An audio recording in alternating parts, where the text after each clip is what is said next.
investigator who took doses of anesthetic and equipped himself with pencil and paper to record, at the moment of awakening, whatever revelation might have been given to him.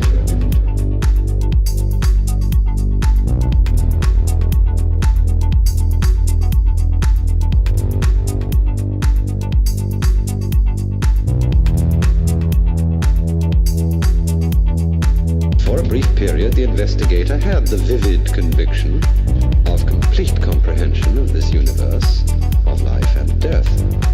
He regained waking consciousness. With the tail end of the sensation still upon him, grabbed the pencil and swiftly recorded the essential content of the experience just before it faded. His mind returned to its normal state. He looked at what he had written, and there upon the paper was the following immensely profound observation. Everything in this universe is the smell of burnt almonds.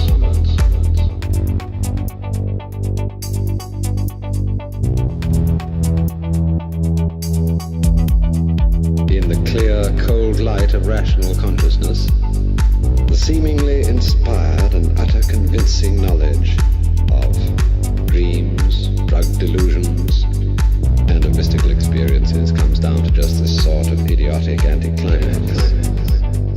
Masked in the poetic or exotic obscurantism of such phrases as the divine unity beneath the multiplicity of the world, it may sound for a moment as if it meant something. But the essential nonsense of these feelings and the purely subjective character of the sense of insight which they involve at once becomes obvious when Brahman, the divine unity, is replaced by the smell of burnt almonds. We might settle for this conclusion if some of us had not had the same sensation, not under drugs or hypnosis, but when very wide awake.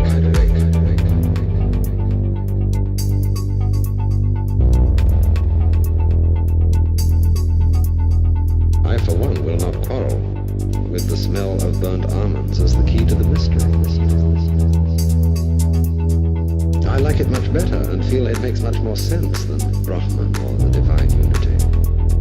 For its very banality, its very consequential silliness, brings out the real significance of the experience.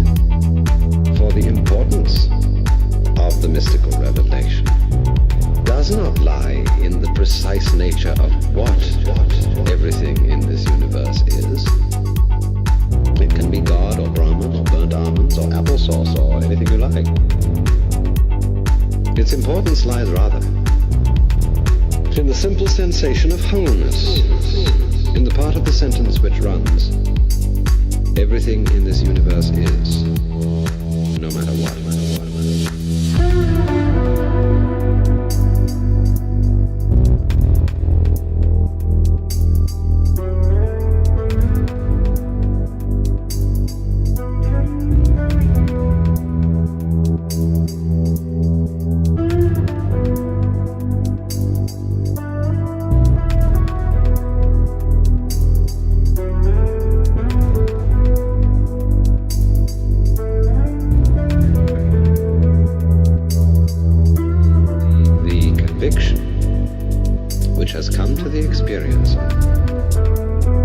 Is that his habitual sensation of isolation from his environment, from the rest of the world, is an illusion, and that as a corollary, his own deeds and misdeeds, fortunes and misfortunes, are the same process as the changing seasons and the circling stars. And unreasonable as it may seem, this gives him the sensation that his whole life, past, present, and future, is somehow perfectly natural and in order, and that he himself is not just the mind enclosed in the skull, but the total process of the world.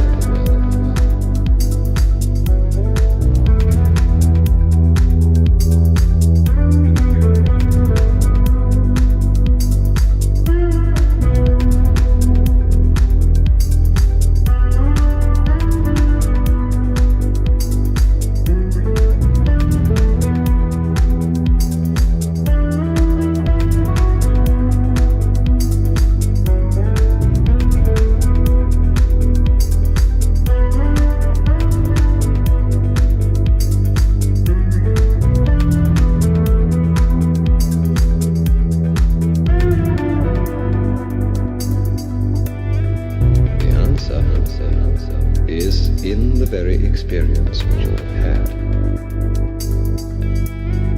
Didn't you know then, for certain, with utter clarity, that your whole life, past, present, and future, was somehow part and parcel of that universal harmony of the Tao?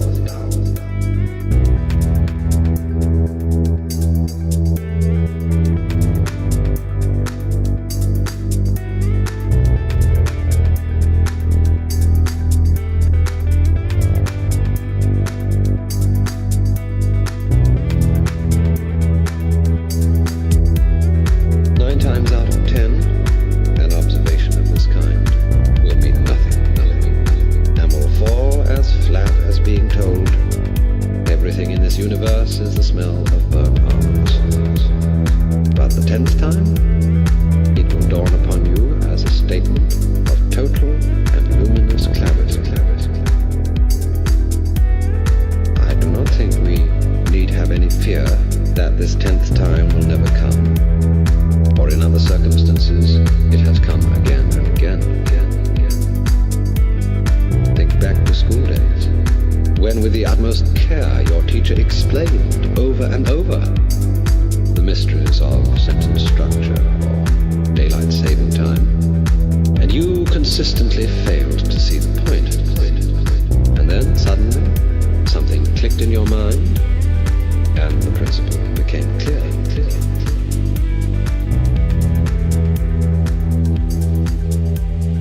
There is a Chinese poem which says, "Words do not make a man understand.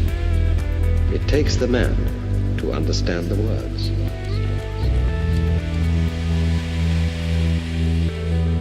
Everything in this universe is the smell of burnt almonds.